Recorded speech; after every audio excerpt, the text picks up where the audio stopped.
إن الحمد لله نحمده ونستعينه ونستغفره ونعوذ بالله من شرور أنفسنا ومن سيئات أعمالنا. من يهده الله فلا مضل له ومن يضلل فلا هادي له، وأشهد أن لا إله إلا الله وحده لا شريك له، وأشهد أن محمدا صلى الله عليه وسلم عبد الله ورسوله أرسله ربه بالهدى ودين الحق ليظهره على الدين كله. أما بعد، فإن أصدق الحديث كتاب الله تعالى، وخير الهدي هدي محمد صلى الله عليه وسلم، ألا وإن كل محدثة بدعة وكل بدعة ضلالة وكل ضلالة في النار. I bear witness that there is none worthy of our worship except Allah subhanahu wa ta'ala, and I bear witness that Muhammad sallallahu alayhi wa sallam is the seal of the prophets and the final messenger to all of humanity. Whomever Allah subhanahu wa ta'ala guides, there is none to misguide, and whomever Allah subhanahu wa ta'ala leaves to go astray, there is none to guide aright. اليوم إن شاء الله نتكلم عن موضوع مهم جدا، وهو سبب المشاكل في العالم، سواء على المستوى الشخصي أو على المستوى العالمي أو المستوى الأسري. فالخطبة اليوم إن شاء الله عن موضوع الحياة. وكثير من الناس في عندهم قلة أو انعدام في الحياة، وده شيء معروف سواء على مستوى الفرد أو مستوى الدول أو الجامعات، ونعطي أمثلة إن شاء الله. فمثل الإنسان الذي يجاهد بالمعصية الله سبحانه وتعالى يستره ويفضح نفسه، أو الإنسان الذي يحكي مثلا ما يحدث بينه وبين زوجته، أو لو تنظر مثلا إلى مستوى الدول رد فعل أو موقف الدول الإسلامية مثلا بما يحدث في غزة، أقل مما يمكن أن يسمى هو أنه موقف مخزي أو موقف ليس فيه حياة لا من الله ولا من الناس. والعلماء قسموا الحياة إلى ثلاثة أنواع نتكلم عنها إن شاء الله اليوم في الخطبة القادمة: والحياة من الله، والحياة من الناس، والحياة من النفس. So today's topic is a very crucial topic, and because of this topic or the lack of what I'm going to talk about, there's always problems on the personal level and also on the international level. The concept of Hayaa. Well, this concept doesn't exist in English. We have no English equivalent for the word Hayaa. But the closest meaning is the sense of shame if you do something you're not supposed to do, or if you're not doing something you are supposed to do. So we call this Hayaa. The person feels ashamed, or the sense of shame that a person has when they do something they're not supposed to do. For example, on the personal level, when someone is proud of something wrong they have done, oh, I did this, I drank this, or hanged out with that, and people a long time ago, because they didn't have technology or anything, they used to boast or to be proud of the wrong they did. Imagine what I did last night. I robbed the bank, whatever I did with that girl, all these things. Now you don't have to say anything. All you need to do is just take a selfie of yourself doing something haram, smoking weed. You go to the bathroom, you take off your clothes, then take a selfie and post it on Facebook. Khalas. You don't have to say anything. Or what people say about what happens between that person and his or her spouse in the bedroom. People who are not educated, especially in the villages where we came from, some of them, they used to be proud, I'm a hero, you see, this is what I did. And Allah subhanahu wa ta'ala, the Prophet sallallahu alaihi wasallam, calls that person shaitan, a devil, someone who discloses the secret or something that happens between him and his wife, or her and her husband. Some of the Sahaba, he divorced his wife. So during that iddah, she had to wait for like 3 months before she can get married to somebody else. So his friend said, why did you divorce your wife? What happened? Why did you divorce your wife? He said, well, technically she is still my wife. I did not say anything about her. After the iddah was finalized, she got married to somebody else. Then his friend said, now she's not your wife anymore. What happened? Why did you divorce your wife? He said, well, she got married to somebody else, and I can't talk about somebody else's wife. I'm not going to tell you. It's none of your business. So this is what he said, because he had Hayaa. Also, I hear stories, and the sisters call me all the time. If she calls, well, what happened? She's in tears. What happened? Oh, my husband took off. Because English is not my native tongue. I'm from a little village in Egypt. I don't know what took off me. For me, if someone takes off, he flew like a bird. What happened? he took off. This means he traveled to another place, maybe another city or another country. He cut all ties with us. We don't know where he is. And he got married to somebody else. The sister stays for years, 3, 5 years. She doesn't know where the brother is. He's not sending them money. He's not calling them. Maybe he got married and started another family. And the sister lives a miserable life. She can't even get married to somebody else because she didn't get divorced from the first one. Or, for example, when a brother abuses his wife because he wanted to get married to somebody else and he couldn't afford paying another dowry or mom, what he will do? He will make the first wife's life a living hell. So she will say, okay, take whatever you want. I'm going to waiver the dowry. I'm going to waive the dowry so you don't have to pay me anything. Just give me divorcement. I want out of this. So he will take the money, the dowry, and he will go and marry somebody else. And this is haram.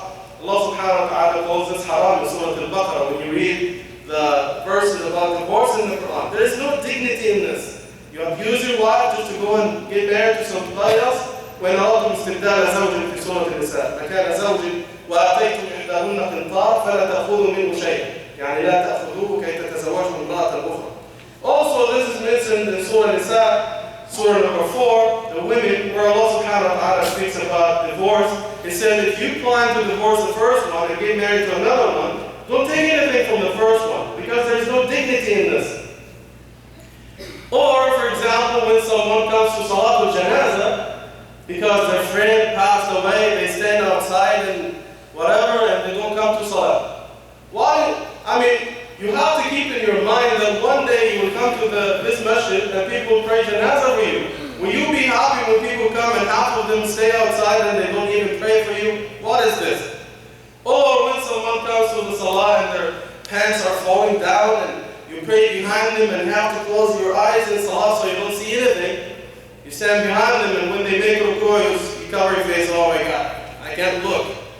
So, and their pants keep falling down and they keep pulling it up. So if you don't want your pants to fall down, make them tight.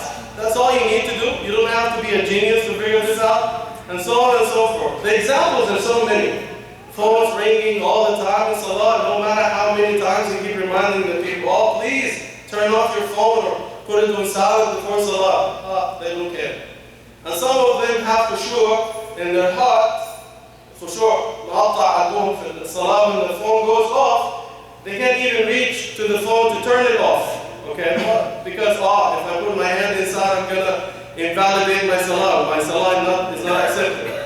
What about the crazy ringtone you have on your phone? Nobody can focus in Salah. Okay? It's easy for you to just put your hand in your pocket and turn it off. Everybody's happy. Khalas. Alhamdulillah. So this is on a personal level.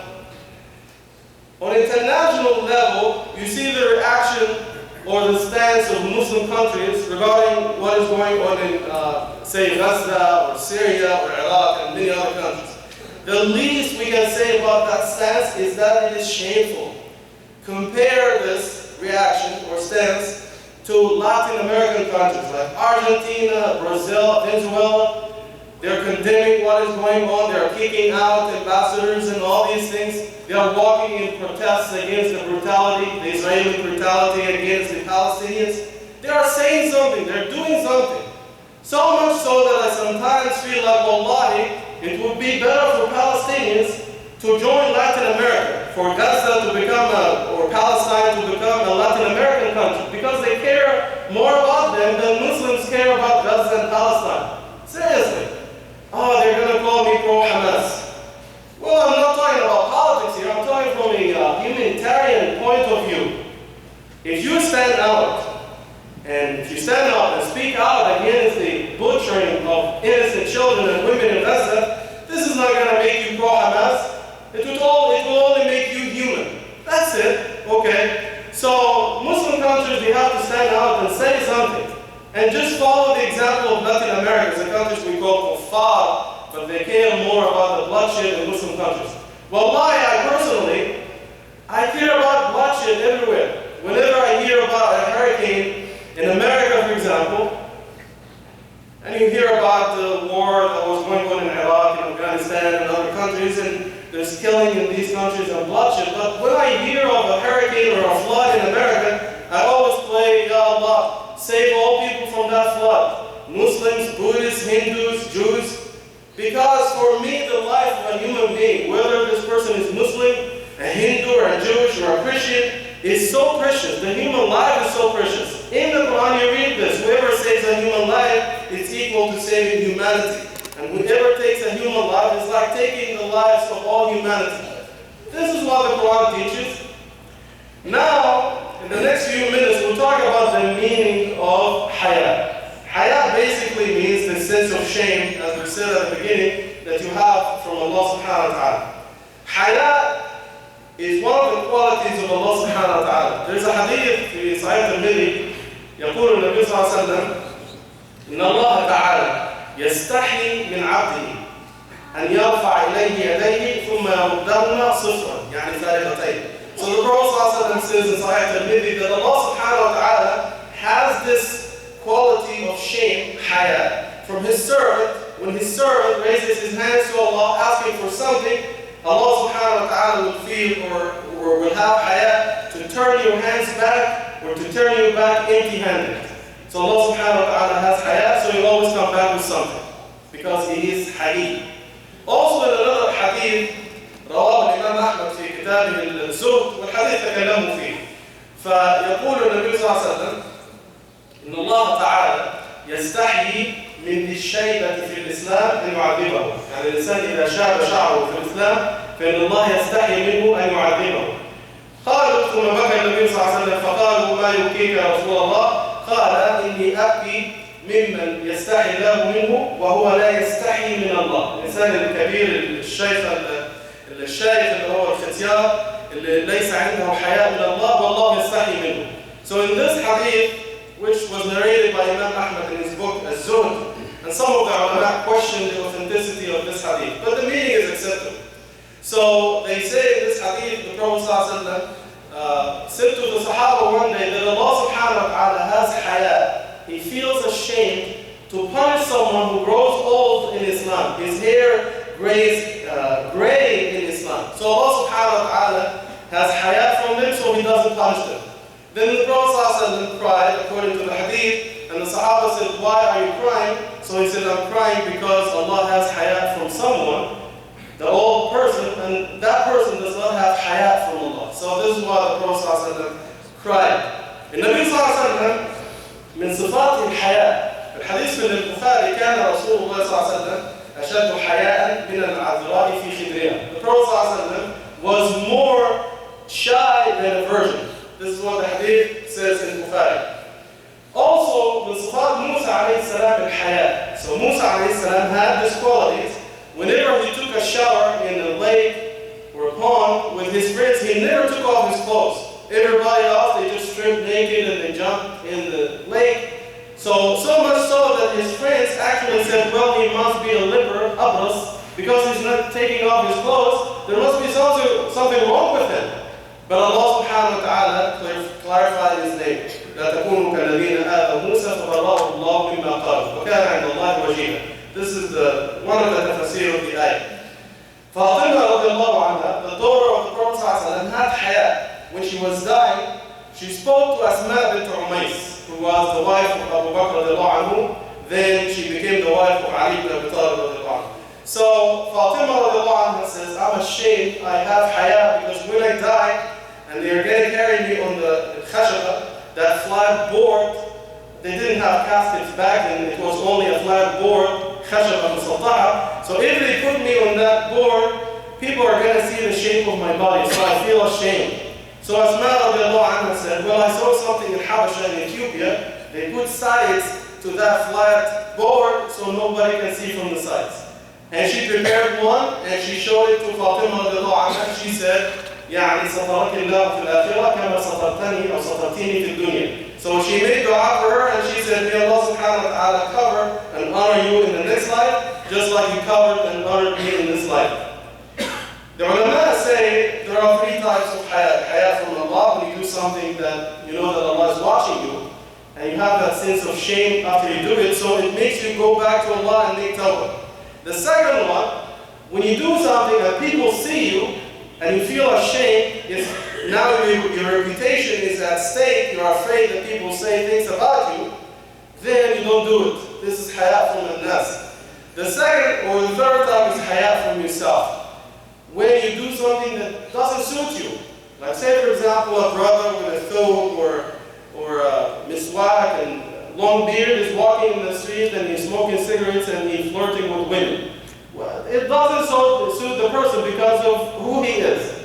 He's trying to be a good person, or this is what he thinks. Then if he does something that doesn't suit someone who's practicing the religion, then they have a sense of shame. And sometimes the way a person looks will prevent them from doing something haram, because now he will say, well, if I do this, well, it will give a bad name to the people who are practicing the religion, and me included, so he doesn't do it. And we will continue the discussion about Hayaa next time, after we finish with a saying from Dr. Mustafa, rahimahullah. He said in one of his books, he was talking about the three types of Hayaa. He said, إذا همت نفسك بالمعصية فذكرها بالله، فإذا لم ترعوي يعني لم ترجع عن ذلك فذكرها بالناس، فإذا لم ترجع فذكرها بحيائك من نفسك، فإذا لم ترجع فاعلم أنك قد انقلبت حمارا. هكذا يقول في الكتاب. He says, if you intend, Dr. Mustafa, may Allah subhanahu wa ta'ala rest his soul in peace. He said, if you plan to do something haram, remember Allah subhanahu wa ta'ala. But if you still want to go ahead and do it, then remember other people. What are they going to say about you? If you still want to go ahead and do it, then remember yourself, your reputation, your shame from yourself. If you still want to go ahead and do it, then congratulations, you have been turned into a donkey. With all due respect to donkeys. Okay, so inshallah we'll continue next time. نسأل الله سبحانه وتعالى أن يعلمنا ما ينفعنا وينفعنا ويعلمنا. نسأل الله من فضله.